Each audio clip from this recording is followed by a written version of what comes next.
He said I was paranoid, that I was insecure, that she was like a sister to him. Well, sisters don't giggle like that when you walk into the room, do they? He flirted with my best friend, so I let him see our wedding album, in flames. Before I take you through what really happened, just sit with me for a few minutes. If this story hits your heart like it did mine, don't forget to show some love, subscribe, like, and share it with someone who needs to hear it. My name is Rachel Miller. I'm 29, and I teach kindergarten in Asheville, North Carolina. I've always been the kind of person who believes in fairy tales.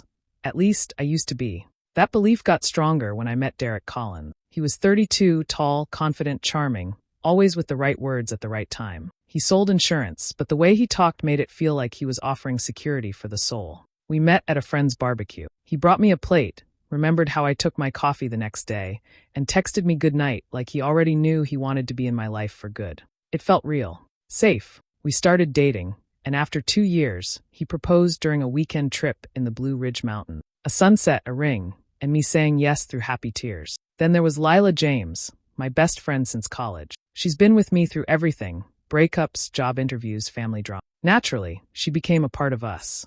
We all hung out often. Movies, dinners, lazy Sundays. She was like family. Or at least, that's what I thought. At first, it was nothing. Just small things. The way she laughed a little too hard at his jokes. The way he complimented her new haircut with a softness he didn't use with me. The three of us would be talking, and sometimes I'd catch a glance between them. Quick, but not innocent. I told myself I was being silly. I didn't want to be that girl. Jealous, paranoid. Derek even joked once, "Lila? Please, she's like a sister to me." I laughed too. But something inside me tightened. Sisters don't whisper when you walk into the room. They don't lean in that close when your fiancé talks. Still, I brushed it off. I kept telling myself it was all in my head.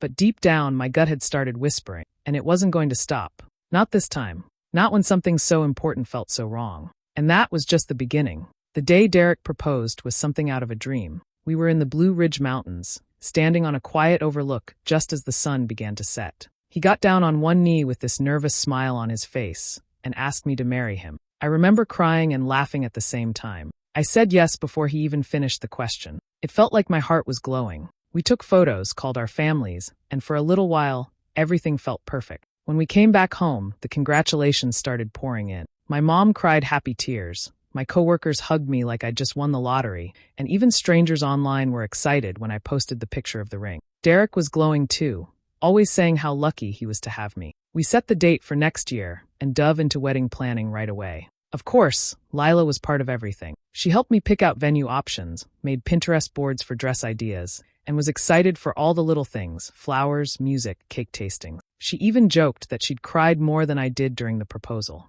It was sweet, or at least it seemed that way. But then, I started to notice things. At first, it was just small stuff. Lila would laugh and casually brush Derek's arm, the way people do when they're flirting, except this was my fiancé. I thought maybe I was overthinking, but then Derek started making comments too. One night, we were all out at a dinner party, and Lila walked in wearing a tight navy blue dress. Derek looked her up and down and said, "Wow, Lila, that color really suits you. You look amazing tonight." I stood there, holding his hand, and felt my stomach twist. It got worse when we went dress shopping, just the three of us.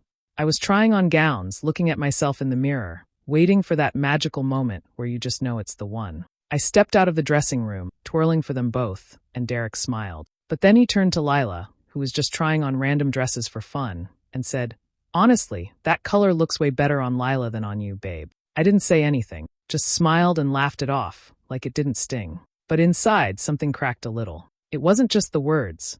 It was the way he looked at her when he said it. The way she smiled like she wasn't surprised at all. That night, I lay in bed replaying the whole thing in my head. Maybe it was nothing. Maybe I was imagining it. But no matter how much I tried to shake the feeling, something in me refused to let it go. So I started keeping mental notes. Every glance, every compliment, every quiet moment that felt too heavy. I told myself I was being careful. But the truth is, I was already preparing for a storm. It wasn't one big thing. It was 100 little things that started adding up. You know that feeling in your stomach when something doesn't sit right, but you can't quite explain it? That's where I was living, right in the middle of that uneasy space. It started with silence. I'd walk into the room, and Derek and Lila would suddenly stop talking. Not in a natural, we were just finishing up kind of way, but in the someone pulled the plug kind of way. Their eyes would dart, their smiles would tighten, and they'd quickly change the subject. The first time, I let it go.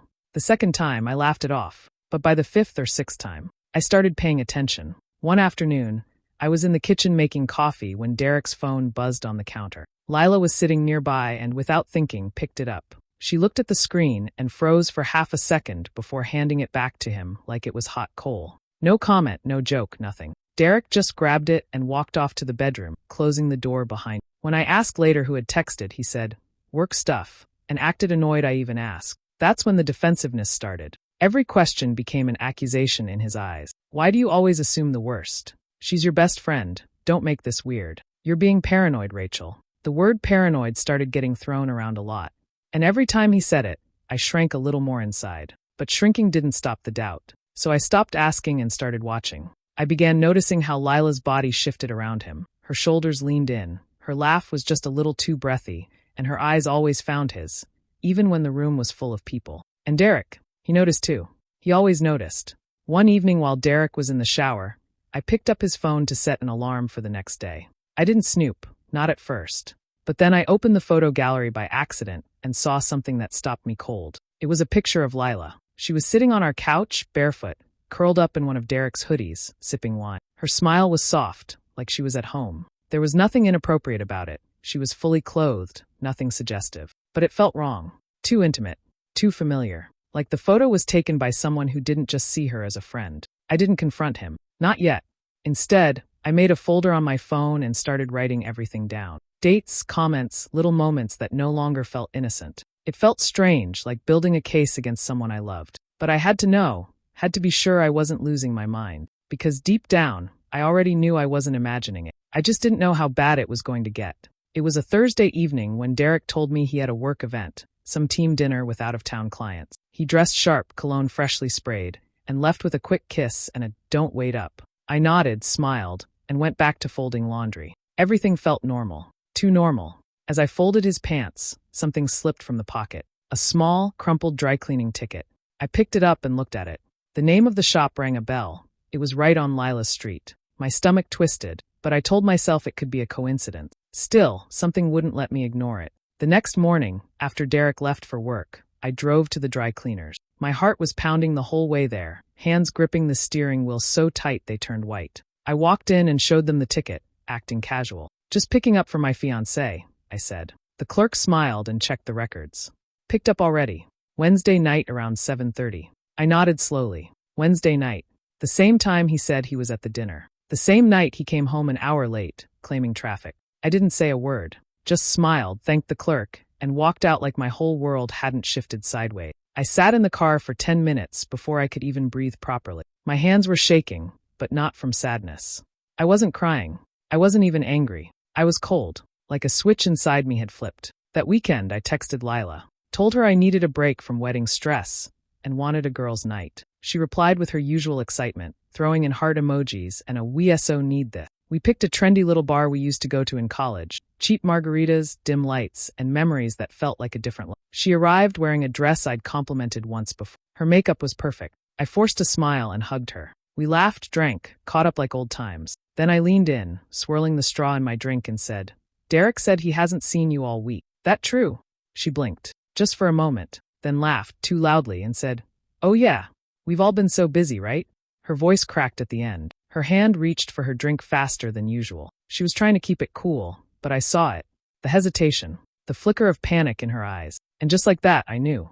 She wasn't just a maybe. She was the reason. I didn't confront her. I didn't call her names or throw my drink in her face. I smiled. I even laughed a little. We finished our drinks and hugged goodbye like nothing was wrong. But in my chest, where pain had lived for weeks, something new began to grow. Not rage, not tears. A plan. By this point, I wasn't guessing anymore. I was watching. Quiet, calm, steady. Every move Derek made felt like a piece in a puzzle I was almost done solving. And I needed one last piece to be sure. So I waited. I let him think he was still fooling me. One Friday evening, I told Derek I was spending the night at Dana's place for a wine and movie night. He smiled, kissed my cheek, and said, "Have fun, babe." Then he grabbed his coat and said he might catch up with some coworkers. I smiled back, said nothing. I wasn't at Dana's. I was sitting in my car, parked 2 blocks down from a little wine bar tucked into a quiet corner of town. Derek and I had never been there. It wasn't our kind of place. But I knew Lila liked it. I knew because she mentioned it once months ago, saying it had the best ambience. I remembered everything now. Every small clue. I waited with my car engine off, phone in hand, heart pounding but my face still. At 7:03 p.m., Derek walked in. He looked around once, then took a table near the window. 5 minutes later, she showed up. Lila, hair freshly curled, makeup soft and glowing, wearing the dress I'd once told her looked beautiful. She smiled as she walked in, and he stood up. No hug, no kiss. But the way their eyes met, I felt it like a slap. They weren't strangers meeting by chance. They were two people who'd done this before. I sank down just enough not to be seen, phone raised just enough to take the photos I needed. They ordered drinks. He leaned forward, saying something that made her laugh and tilt her head back. Her hand brushed his. He didn't move it away. He leaned in again, talking low. She reached up, fixed the collar of his shirt with this soft, practiced motion. It wasn't a show. It was something you do when you're comfortable, when you think no one's watching. But I was watching. I watched them for 20 minutes. I didn't blink much. Just kept taking it all in. The way they looked at each other, the way their bodies leaned closer with every passing minute. They didn't kiss, but they didn't have to. The truth was clear in the way she looked at him like he already belonged to her. And maybe in some twisted way, he did. When I had what I needed, I started the car. Drove to a quiet parking lot nearby. Then I let myself cry.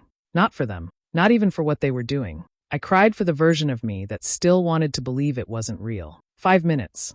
That's all I gave myself. Then I wiped my face, straightened my shoulders, and drove home. It was time to start collecting memories and planning how to burn them. I always imagined our wedding album would be something we kept forever. A thick, leather-bound book filled with memories, photos of our engagement, our smiles, our dreams for the future. Something we'd show our kids someday. This was the beginning, we'd say. This was when it all started. But now, I was building it for a different reason. I started with the photos. The ones from our first trip together. The ones where we looked happy, even if now I could see how much of it was built on love. I printed them all. Not just the pretty ones, but the awkward, messy, in-between shots too. I dug out old love notes from a drawer in my nightstand, ones Derek had written in those early days. I can't believe I found someone like you, he'd scribbled once on a napkin from a coffee shop. I added it to the pile. Then came the text messages. I scrolled through our history, screenshotting the sweet nothings he used to send. Things like, forever starts with you, and you're my home. I saved the receipts from our date nights, dinners, movies, ice cream on hot summer evening. Even the receipt from the proposal weekend in the mountain. Every little piece of what used to be. I included the engagement photos, ones we had professionally taken under a canopy of trees, where I wore white and smiled like I believed in everything. And I found the wedding RSVPs, still sitting in a box in our closet. Names of friends and family who were planning to witness a future that no longer existed. All of it went into the album. I didn't cry. Not anymore. There were no more breakdowns, no shaky hand. I moved like I was packing a suitcase for someone else. Each page I filled, each photo I slid into place was like closing a door. At some point, I realized the tears had stopped completely. My cheeks were dry, my breath steady. For the first time in days, I wasn't hurting. I wasn't panicking. I was simply doing what needed to be done. I looked at the album once it was filled. It was beautiful and heartbreaking. A perfect lie captured in paper and ink. It was everything we built together. And it was going to burn. That's when I smiled, not from joy but from clarity. This wasn't revenge. This wasn't drama. This was my way of saying goodbye. Goodbye to the lies. Goodbye to the future that never really existed. Goodbye to the man who looked me in the eyes and promised forever while chasing someone else. I closed the album gently and placed it on the table. It was ready. And so was I. I told Derek I wanted one last special moment before the big day. Something meaningful. I said, just the two of us. He smiled like he had already won. Like I was the one crawling back to him, desperate to feel close again. He had no idea what was coming. I suggested we go back to the overlook in the Blue Ridge Mountain, the place where he proposed. It felt full circle. He loved that spot. Always said it was where our real story began. I told him I wanted to make one last memory before everything changed. He agreed instantly. Wear something nice, I told him. Sunset is perfect. He texted back a heart emoji. That morning, I packed a small basket, 2 sandwiches, a bottle of wine glasses. Simple, quiet, romantic. I added the wedding album, neatly filled and sealed shut. Tucked beside it was a small, foldable fire pit and a bottle of lighter fluid wrapped in a towel. Everything fit into the back of my car. I checked the time again and again, counting down the hours. I didn't feel nervous. I didn't feel excited either. I just felt ready. The drive up the mountain was quiet. The trees whispered in the wind, and the sky was already starting to turn gold. It was beautiful, almost too beautiful for what I was about to do. I set everything up alone, laid the blanket, opened the wine, and placed the fire pit in front of me. I didn't light it yet, just waited. The album sat beside me, still closed. My hands rested on it gently. Derek arrived 10 minutes later, wearing his favorite button-down shirt and that fake smile that used to fool me. He walked over like he hadn't torn my heart to pieces, like everything was still perfect. "This is really sweet," he said, kissing my cheek. "We needed this." I nodded. I thought so too. We sat, ate in silence for a bit. He talked about the wedding, about seating charts and music and cake flavors. I nodded, smiled, pretended to care. Every time he spoke, I saw Lila's reflection in his eyes. Every time he laughed, I remembered the way she tilted her head at him. Then I reached for the album. "This," I said, holding it in my lap, "is everything we built together." He smiled, touched it like it meant something. I stood up, opened the fire pit, and set the album inside. Poured lighter fluid over it slowly. He stared, confused. "What are you doing?" I struck the match. "Making one last memory," I thought. But I didn't say that. I just looked him in the eye and smiled for real, for the first time in a long time. And then I dropped the match. Derek sat there, still smiling like he thought this was a surprise date. He reached into the bag he'd brought and pulled out a bottle of wine. "I brought your favorite," he said, holding it up like some grand gesture. "Figured we could toast to forever." I didn't even look at it. When he leaned in to kiss me, I stepped back. Just a small shift, but enough to stop him in his tracks. His smile faltered. "What's wrong?" he asked. I didn't answer. Instead, I bent down and picked up the wedding album. He watched me with a confused tilt of his head as I carried it to the small fire pit in front of us. The sun was setting behind the mountains, casting everything in a soft orange glow. It should have been romantic, peaceful, but the only peace I felt was in the silence between us. I opened the album. The first page was one of our engagement photos. Us smiling, arms wrapped around each other, looking like the perfect couple. I pulled it out slowly and dropped it into the fire pit. He blinked. "What are you doing?"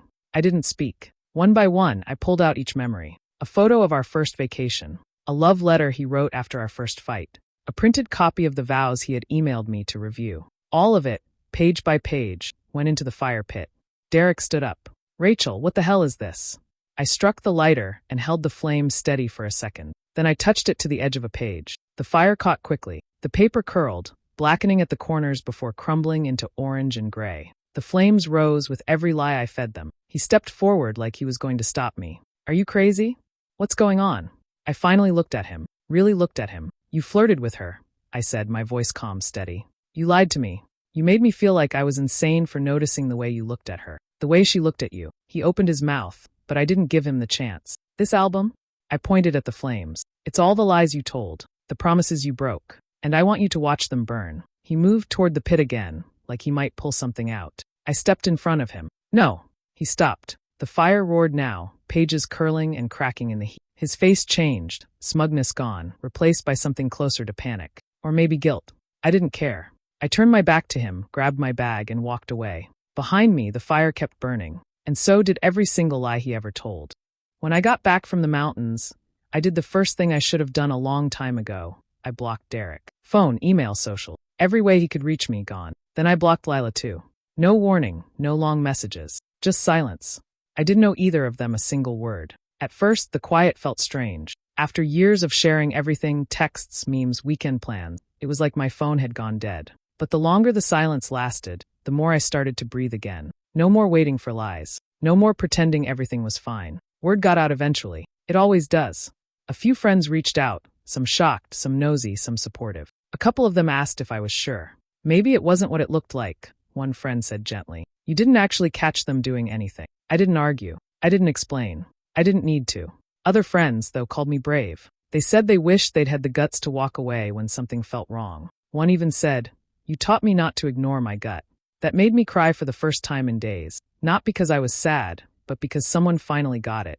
Then I heard about Lila. Turns out, secrets don't stay hidden forever. Her fiancé found out. Whether someone told him or he figured it out himself, I don't know. But he broke things off. Quietly, quickly. Packed his things and left. Lila tried to reach out to mutual friends, but most of them backed away. No one likes a traitor, especially one who smiles to your face while stealing behind your back. Derek didn't escape either. A few of his clients, some of whom were family friends, heard about what happened. One canceled their policy. Another left a brutal online review. His reputation took a hit. Not enough to ruin him completely, but enough to shake him. Enough to remind him that trust, once broken, doesn't rebuild itself. I heard through someone that they don't talk anymore. Derek and Lila, whatever it was between them didn't survive the mess they made. Maybe it was never real to begin with. Maybe it was just about the thrill. Either way, the damage was done. I didn't smile when I heard all this. I didn't cheer or feel victorious. This wasn't revenge, it was reality catching up. But I did feel something I hadn't in a long time: peace. I still think about them sometime. Not the people they became, but the ones I thought they were. The friend who always had my back. The man who promised forever. I miss those versions of them, but those people weren't real. And I'm done mourning ghosts. The first thing I did was cancel the wedding venue. The woman on the phone sounded sorry for me, maybe even pitying, but I didn't need her sympathy. I needed closure. When the cancellation fee came up, I paid it without flinching. Freedom was worth every dollar. Next, I took my dress, the one I cried over, the one I'd imagined walking down the aisle in, and donated it to a local charity that helps low-income brides. I didn't want it hanging in my closet like some haunted reminder of a dream turned sour. Let someone else give it a better story. Then I packed a bag. For years, I'd wanted to take a road trip through New England, see the fall colors, stay in tiny towns, eat apple pie from diners that still use handwritten menus. But every time I mentioned it, Derek would laugh and say, "What's the point? It's just trees." So I never went. Now I was going. I didn't plan much. Just a rough idea. Vermont, maybe a stop in Maine. I drove with the windows down, letting the wind and music drown out everything else. I stopped when I wanted to. Slept when I was tired. I stayed at a little inn with creaky floors and a golden retriever that greeted me at the door. It smelled like cinnamon and old books, and I felt more at home there than I ever had with Derek. I spent mornings wrapped in a blanket, reading by the fireplace. Afternoons sipping cider on the porch swing, watching leaves fall. I wrote postcards to myself, little notes that said things like, "You're doing better than you think, and you deserve joy, not just survival." I mailed them all from different towns, knowing they'd find their way back to me when I'd need them most. I smiled at strangers. I talked to shop owners and old couples walking hand in hand. I took pictures not for social media, but just because the moment was worth keeping. I laughed out loud when I tripped over a tree root. I cried once, just once, when I saw a bride taking photos under a maple tree. But even that felt okay. Honest. For the first time in a long, long while, my story belonged to me again. Not shared, not compromised, just mine.